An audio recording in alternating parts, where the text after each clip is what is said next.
You're watching Console Conversations. Hello everybody, welcome back to Console Conversations Season 3. That's right, we are finally back after a 2-week-long hiatus, not only of Console Conversations, but of the channel as a whole, to get ready and prepare for 2021. Now, this is the first Console Conversations of 2021, and I want to honor it by finally shutting up about consoles. Well, I'm not shutting up about consoles because that's the name of the podcast, but what I am doing is basically saying that, well, it's time to rank the last consoles for me to rank, which are the Nintendo handheld consoles. That's right. Now, this was actually Hayden's idea, and I bet he's pretty excited about it. Yes, finally. Did any of you guys hear that? Okay, I guess it was just me. Anyway, so I'm going to be going over the Game Boy Color, the Game Boy Advance, the DS, the 3DS, and the Switch, as well as, yes, their Virtual Boy. So, let's get started with none other than the Game Boy. The Game Boy was a revolution, but a bad one. No, it wasn't. But to be honest, yeah, it wasn't all too great to play. Like, you couldn't even see the screen unless you were blaring light onto yourself, and yeah, the games didn't look very good. But that doesn't matter because they were so good. Avenging Spirit, Kirby, Mario, Link's Awakening alone is, like, so good. For people who like Metroid, those weirdos. No, just kidding. Metroid 2. There were tons of great third-party games. I mean, literally, even to this day, the Game Boy offers up a ton of fantastic experiences you normally wouldn't get anywhere else. Mole Mania, the Game & Watch Gallery series, Donkey Kong 94, Cat Trap, which is, like, amazing, Balloon Kid, like, seriously fantastic games all around. And it was just a great console. And then they had the Game Boy Color, which was a slight upgrade. You still could barely see what you were doing, but it was in color. You had a fantastic games like Super Mario Bros. Deluxe, Pocket Bomberman, Perfect Dark, Metal Gear Solid, continuations of games from the Game Boy, and you could play all of these Game Boy games in color with backwards compatibility built in. Now, to be fair, a lot of these games I named could just be played on the Game Boy. However, there were games like Legend of Zelda Oracle of Ages and Seasons and Pokemon Crystal that were only playable on there, and they're practically the best games on the console. They felt like fully fledged home console experiences in terms of quality and fun, but they were shrunk down to a little screen. And then they have the Game Boy Advance, which is so good. Nintendo did a great job with taking their handheld consoles and expanding them to be backwards compatible with all the other ones. So you had the Spyro and Crash games, Mega Man Battle Network, you had Sonic Advance, Banjo Grunty's Revenge, continuations of Game Boy and Game Boy Color games, Minish Cap, Donkey Kong King of Swing, F-Zero games, Mario vs. Donkey Kong, Wario Land, and WarioWare, which I didn't even mention. Wario Land, what a fantastic series. I mean, just amazing, just amazing.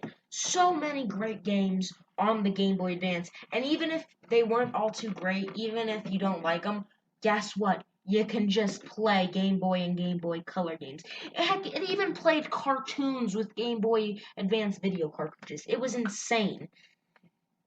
And then we have the Virtual Boy, which Oh god, the Virtual Boy.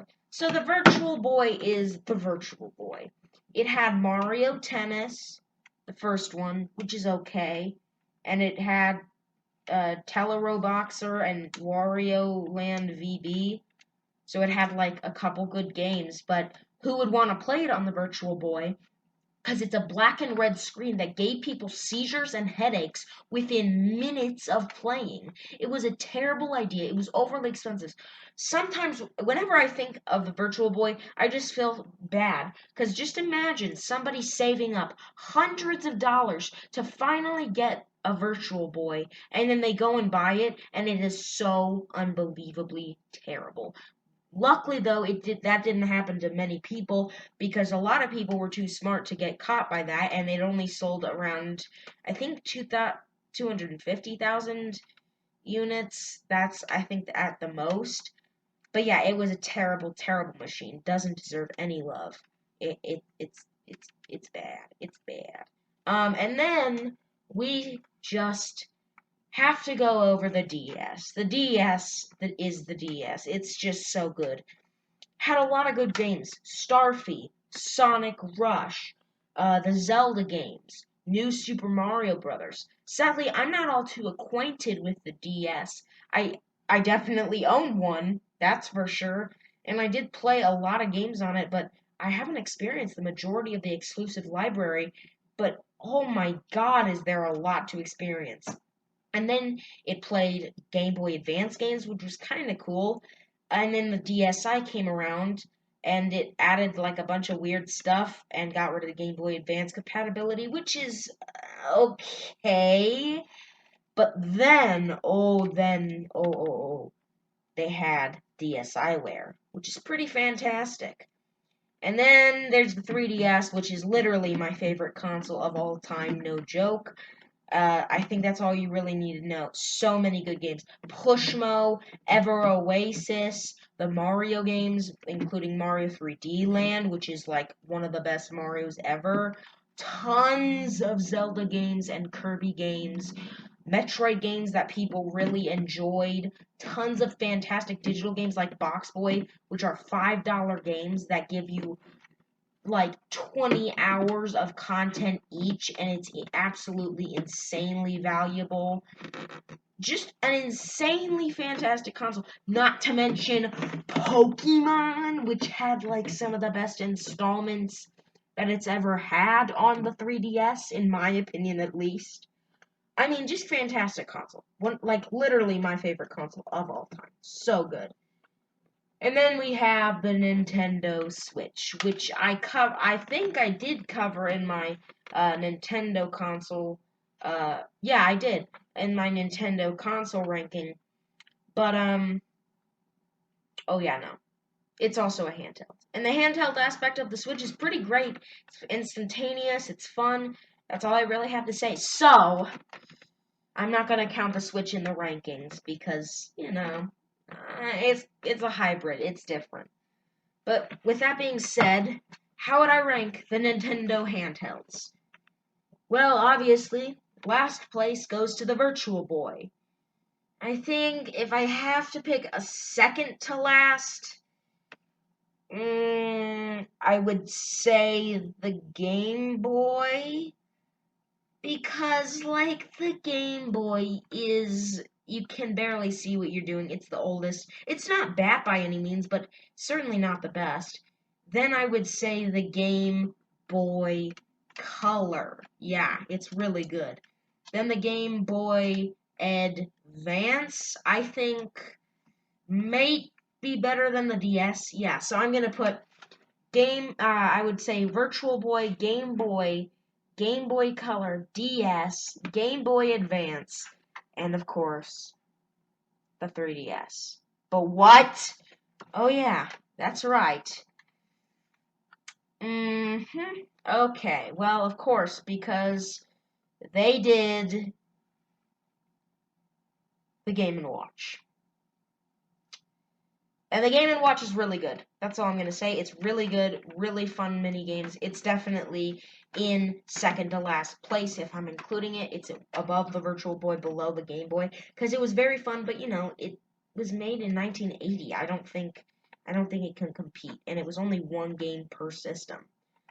So without further ado, that concludes this episode of Console Conversation and the saga of me ranking consoles, because I don't really think there are any other console companies to rank. I mean, like, yeah, that's pretty much it that I want to cover and can think of. So please comment down below suggestions for future episodes. Be safe, everybody. I'm WalterTheGermanyBall. Make sure to like, comment, and subscribe.